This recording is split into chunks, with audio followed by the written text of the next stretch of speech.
Nunca más tendrán, no tendrán, nunca más tendrán, no tendrán, no les daremos la comodidad de nuestro silencio. Interesante escucharte todas tus reflexiones y toda la red que están tejiendo, ¿no? También como trabajadoras. Yo quería consultarte sobre las mujeres en situación de violencia, ¿cuáles son las principales barreras que identificás cuando intentan salir? Porque me imagino que en este acompañamiento eh, muchas cosas suceden, ¿no? En el mientras tanto, que no siempre pueden ocurrir las salidas inmediatas. Qué pedazo de pregunta profundísima, y que no creo que yo pueda darte una respuesta ni siquiera acabada.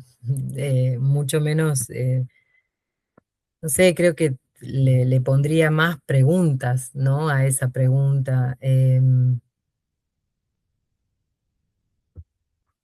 Uno de los principales, las principales barreras que se tienen es, para mí, una de las principales es la cuestión económica. La dependencia económica em, nos, nos, nos lleva un montón de veces a soportar eh, circunstancias que no llegan a ser violencia. Imagínense ustedes cuando no hay a dónde ir, ¿no? Cuando no hay red, no hay vínculo, cuando hay soledades. Personas sin red familiar, personas, digo, no hay una casa que me aloje. Para mí, yo siempre les digo a las chicas, siempre tomo la metáfora del amor seco. Viste que el amor seco vos te metes en el monte y se te pega, ¿no?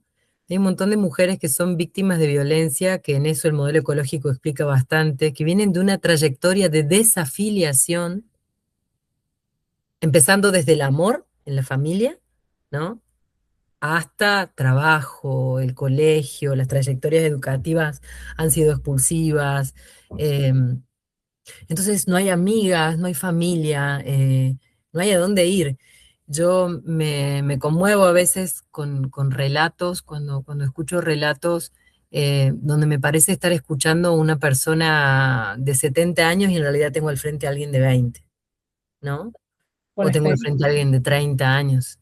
Y te cuenta relatos de varones que yo digo, esto es de la época del ñaupa, de mi abuelo, ¿no? No, 2026, ¿no? Y, y desaprender eso, no te abrojaron, no te contuvieron. Yo siempre digo, te voy a poner de ejemplo, Cari, ya que me apareces ahí como en primera plana en el Zoom.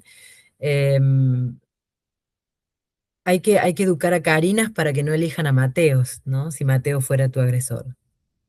Em, y entonces empezamos a hablar de las hijas o empezamos a hablar de la vida, de nuestras propias historias de vida. Y hay una pregunta que a mí me gusta hacerle siempre a ellas y que comparto con la audiencia de ustedes también. ¿Con cuántos derechos nacimos? Vos, Cari, que sos un poquito más grande que la Pau y yo, Pau, vos y yo, nacimos con un montón de derechos menos que las pibas de hoy. Sin embargo, hay una matriz, es el agua en la que nada el pez no sabe que está en el agua hasta que no sale del agua, que es esta matriz patriarcal, que sería un factor estructural, digamos, ¿no? O sea, quedarnos ahí lo hemos aprendido. Segundo, la cuestión económica. Las mujeres seguimos teniendo los sueldos más bajos, seguimos teniendo los trabajos menos remunerados. Las mujeres somos las últimas a las que ponen en blanco. Las mujeres, digo, es por sobre todas las cosas, cuando has tenido una desafiliación en lo que es la trayectoria educativa, ¿qué te toca? Los peores laburos. Entonces, esa dependencia está pensada.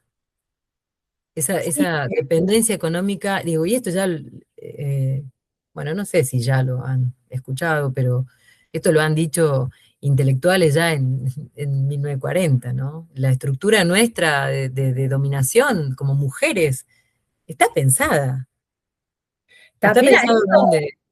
a eso hay que sumarle la cantidad de trabajo negro que hay, cada vez más precarizado, en donde muchas también intentan a través de la justicia o medios de generar acuerdos, tratar de conseguir la cuota alimentaria también para poder sostener por lo menos el techo para sus hijos. Pero ahí te encontrás con otro obstáculo, que es que si, digamos, que en eso me encanta la Adriana Guzmán, ¿no? Porque va como poniendo estratos dentro del patriarcado. Las personas, los varones de los sectores populares también tienen trabajo en negro. Entonces, ¿qué posibilidades reales tenés de demanda, de que la justicia pueda accionar algo frente a otra persona que también está siendo oprimida desde su condición de clase? Claro, Eso por está eso digo, ¿no? De complejo. pronto nos toca estas situaciones en donde la demanda, digamos, o lo que podría ser como un sostén para poder llevar adelante su vida y la de sus hijos, porque hablamos desde la perspectiva, por supuesto, desde las mujeres, pero también atraviesa a nuestros hijos y a nuestras hijas cuando se viven situaciones de violencia. Ujú. Y entonces esta problemática en general en algún momento fue suplida, vos fíjate vos qué interesante, por la asignación universal por hijo. Ujú. Muchas les ayudó la asignación universal poder hasta el día de hoy mantener el alquiler, porque no pueden acceder a la famosa, como llamamos toda, cuota alimentaria. Entonces, Ujú. como vos decís, en algunos casos, Sin incluso, embargo, Cari, déjame hacer un paréntesis ahí. Cuando el varón se ingresa como monotributista o ingresa en blanco, inmediatamente la ANSES, una deuda histórica que tiene la ANSES con las mujeres o con las familias que cuidan, históricamente e inmediatamente la asignación la pasa a perdés. ser asignación familiar y pasa a cobrarla quien no está cuidando. Por eso digo, un montón de veces son la gran mayoría de las veces son las mujeres, hay veces que son las familias extensas, abuelas, por ejemplo. Abuelas, tías, ¿Mm? Inmediatamente lo pasa a cobrar la persona que pasa a estar con un trabajo registrado y sí, tenés posibilidades burocráticas muy lentas de volver a tenerla, pero, por ejemplo, si el salario de la persona que pasa a estar registrado supera el 1.000.000 de pesos, la asignación baja considerablemente, considerablemente. así es, así es. Este 300% de aumento que ha tenido en la era del despojo, en la era de donde más derechos hemos perdido, o sea, pasás de percibir por 4 hijos 500.000 pesos a 70. Sí. Entonces, el ANSES le debe eso, sobre todo a las mujeres que somos las que históricamente hemos... Es una buena demanda, ¿no? Para un próximo 8 de marzo, Día de la Mujer Trabajadora. Digo, la asignación debe quedar eh, en manos de quien está criando, de quien está cuidando. Claro. Por eso justamente ese también es un tema bueno, de los tantos temas que incluso también se me viene a la cabeza la cantidad de mujeres que por ahí se han acercado a las organizaciones planteando que son trabajadoras temporales, Ujú. especialmente en lugares donde, bueno, hay hotelería, o, bueno, Claro. y el año anterior ha sido pésimo, pero también, ¿no? En el momento Ujú. que le dan el alta, la temporalidad, pierde la asignación universal por hijo en muchos de los casos, y volver a hacer el trámite de nuevo burocrático para que vuelva a tener la posibilidad de poder cobrarlo, porque es lo único que tiene para poder sostener a sus Y hijos. hay algo, yo me acuerdo que yo era muy joven cuando peleábamos por el salario universal, eh, que después, bueno, las políticas de Néstor Kirchner llevaron a la asignación universal y a las jefas y jefes de hogar. Eh, tengo en mi memoria una foto inmensa que había en la Central de Trabajadores en Buenos Aires de la Mercedes Sosa metiendo el voto por el sí, ¿no? A estas dos políticas que eran necesarias en el 2001, sí, antes del 2001, perdón, Antes del 1999. 2001 fue, pues yo junté firmas. 1999. Bueno, fantástico. El FRENAPO, ¿no? El Frente Nacional contra la Pobreza.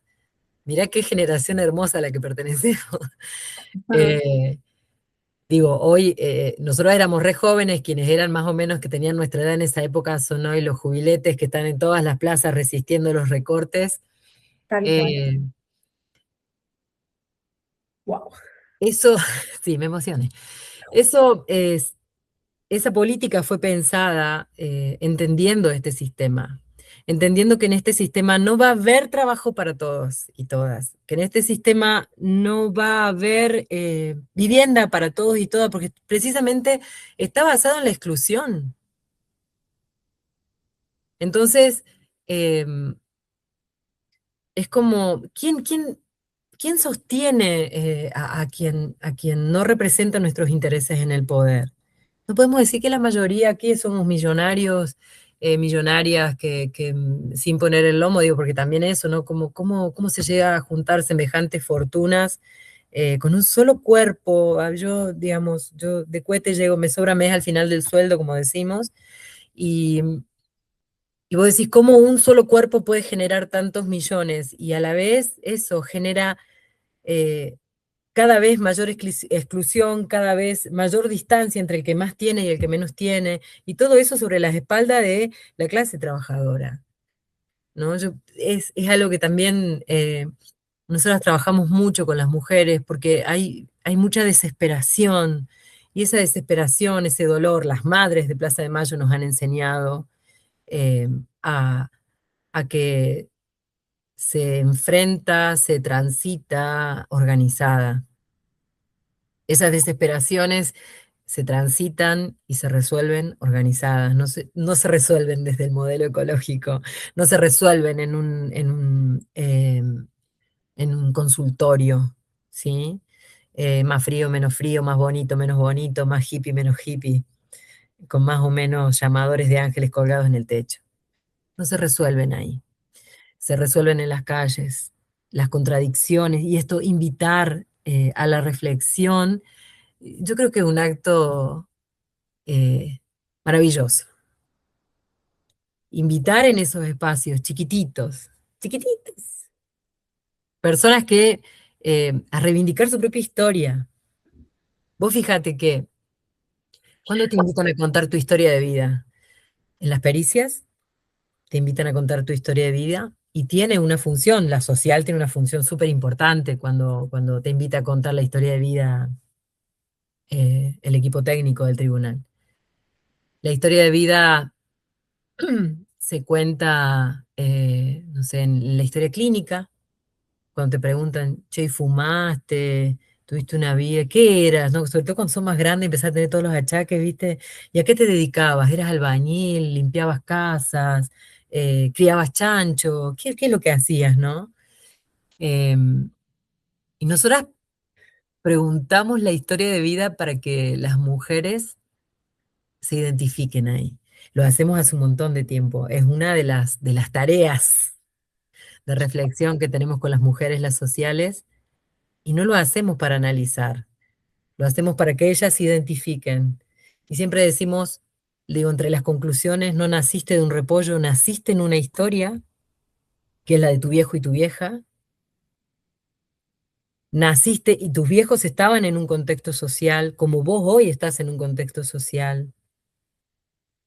Y entonces ahí surge esto, ¿no? De entender que inclusive cuando hemos superado historias de pobreza, dije, hemos superado historias de pobreza, yo vengo desde muy abajo, han sido identificándonos con la clase dominante, ¿no? Mi viejo albañil con 4.º nos decía, hay que estudiar para salir de pobre. Llegamos a la universidad, y nosotros vivíamos en un pueblo en el sur de Córdoba, 500 kilómetros, y la universidad estaba muy lejos, muy lejos. Y cuando yo llegué a Córdoba, yo dije, todo Córdoba debe estudiar.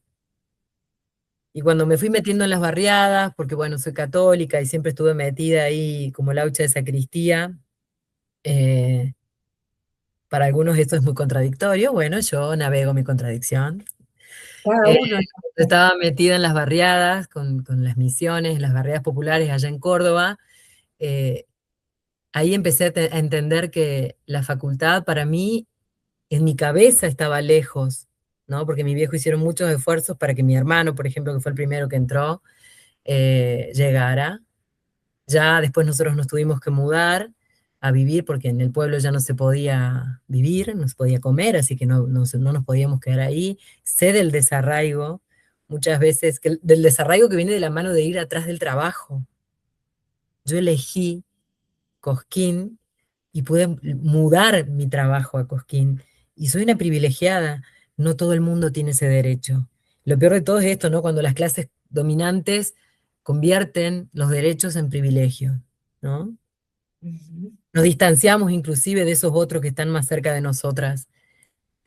Entonces, digo, ser capaz de entender nuestra propia historia, buscando la responsabilidad de que estamos donde estamos porque está pensado así, así como están los territorios del desguace, que en algún momento digo, pienso en el monte de Córdoba, de lo que era en 1990 y lo que es ahora la mancha de monte cuando vemos los mapas, así como hubo territorios destinados al terricidio, como dicen los movimientos ambientalistas, hay poblaciones que van a estar destinadas a la exclusión, a la nada misma, no van a tener permitido soñar, tener derechos. ¿Y qué vamos a hacer? ¿Nos vamos a quedar cruzado de brazos? Hemos tenido una generación de 30.000 desaparecidos que han entregado la vida para discutir eso. Yo no sé si tendría ese coraje hoy de perder la vida, pero al menos empeño la salud todos los días en convidar esto, Y ¿no? son otras formas, digamos, digamos, si bien el sistema yo creo que tiene otras formas de poder calar sobre la gente y lamentablemente poder aplicar las políticas económicas que están aplicando, ¿no? Hoy en día la mayoría de la población acompaña estas políticas donde son perjudicadas. Y por eso ellos hablan de haber ganado una batalla cultural. Yo no creo que exista una cultura donde la propia humanidad se embarque al suicidio. Por eso yo creo que son dueños de los medios, son dueños de los nuevos espacios que son estos, los tecnológicos, en el que estamos ahora conectadas las tres en tres territorios distintos. Eh, yo creo que no, yo creo que la gente está despertando. Yo creo en mi pueblo, creo en mi generación, creo en esto, en que no nos vamos a conformar con normalizar la desidia, con normalizar la crueldad, con normalizar el sálvese quien pueda, la deshumanización que hay. Yo nada, creo en las plazas, creo en las marchas, creo en las calles, creo en los abrazos. Para lo único que le pedimos a las chicas es que tratemos de hacerlo virtual, eso, cuando viven muy lejos y por lo tanto no hay dinero, o cuando sospechan una neumonía, así no nos la pegan. Pero después, digamos, hay que juntarse, y cuando vos te juntás, vos ves, decís no. No, también digo, se han, en esta batalla cultural que dicen que han ganado, han sembrado, han vuelto a regar mucho odio y, y mucho antiperonismo, por ejemplo, ¿no? Eh, y nada bueno surgió de eso la última vez que pasó. Nada bueno. Entonces yo creo que somos un país que en ese sentido va a resistir a eso, va a resistir. Ujú. Gaby, qué placer escucharte. La verdad que, no sé, es un análisis así súper profundo. Siento que fuimos por todo el contexto, por, bueno, la descripción en territorio, con vos con los pies en el barro como profesional y como persona que acompaña pudiste explicarnos y creo que a la audiencia también darle todas las características de esta precarización de la vida, ¿no? Que envuelve las existencias de mujeres, niñeces, familias en este empobrecimiento de los cuerpos, de las vidas, también a veces de nuestras conciencias cuando no se nos permite ir más allá de la esperanza. Yo quería hacerte una última pregunta sobre cómo se reconstruye un proyecto de vida libre de violencias en el marco tan complejísimo de todo lo que venimos conversando, ¿no? Porque cuando no hay un montón de cosas que el Estado debería garantizar, muchas veces sale la comunidad, porque también quiero revalorizar el rol importantísimo de quienes no perdemos la esperanza, de quienes todos los días apuestan por lo colectivo, desde los profesionales, las redes, ¿no? Que se van tejiendo, pero desde tu rol, ¿cómo ves posible esa reconstrucción? O si has acompañado procesos donde esa reconstrucción fue posible, o en esos intentos porque creo que eso es también la puerta de apertura, de esperanza para esa mujer que está en una situación que parece que no tiene salida. Hay salidas, sabemos que no están todas las respuestas, pero ir por la búsqueda de esa respuesta, ¿no? Desde tu lugar que tenés para contarnos. No hay recetas, lo que sí estoy segura es que es con conciencia. Creo que así se reconstruye una nueva vida. He dicho los otros días hablando con unas viejis, resaltaba una frase que escuché un montón de veces. Me voy a vivir abajo del puente antes de volver con él. Digo, la voy a hacer la voy a hacer una bandera, digo, la voy a hacer una bandera. Porque eso habla de haber llegado a un nivel de conciencia de un nunca más, que está dispuesta a eso, abajo del puente antes que vivir violencia. Y cuando vos llegás a esa conciencia, otra bandera más de la conciencia no se vuelve. Entonces, yo creo que ¿cómo se arma? Con conciencia.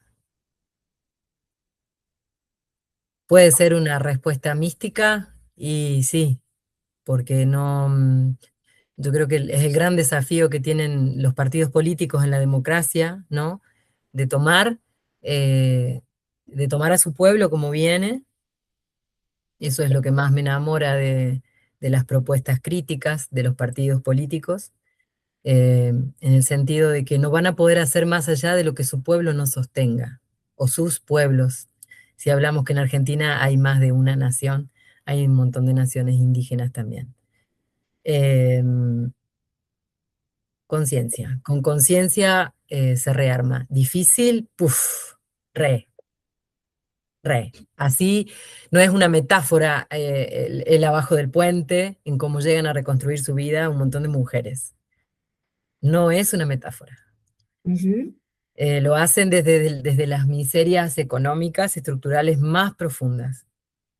Y yo les digo, la valentía que tienen, la valentía de salir, de sostenerse, no la tiene nadie.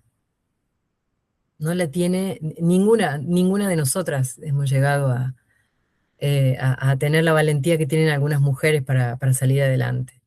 Es para hacerles, hay que llenar las ciudades de monumentos a las mujeres. Viste que tenemos muchos monumentos a las madres. Bueno, hay muchas mujeres que no han definido la maternidad, sin embargo son inmensas personas. Entonces, más monumentos a las mujeres en general, sean ellas madres o no.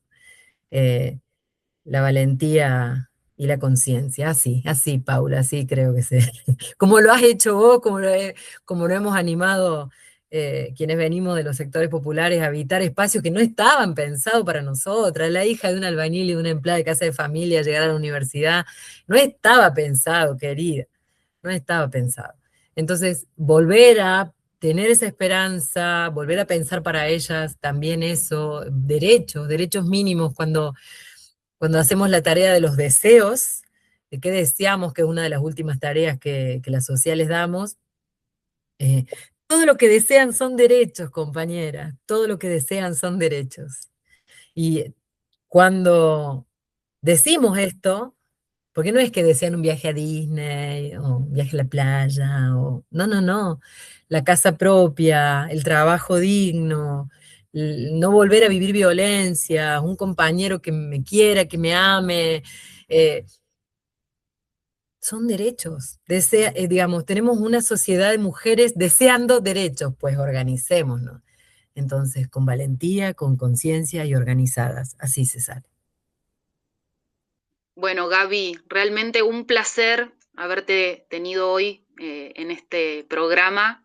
Queremos darte las gracias por todo lo que nos compartiste y por tu don de persona, por quién sos y por todo tu recorrido y por todo lo que haces y las redes que también tejes, porque desde lo comunitario damos fe de todas las veces que has estado ahí, dando la palabra, gestionando y acompañando realmente desde un lugar muy comprometido, Bueno, desde como una siempre, autonomía relativa que supera como siempre expectativas. le digo a las chicas, soy espejo, ¿no? Soy su espejo, soy espejo de ustedes. También gracias por invitarme y por pensarme como me piensan. Gracias. Gracias, Gaby.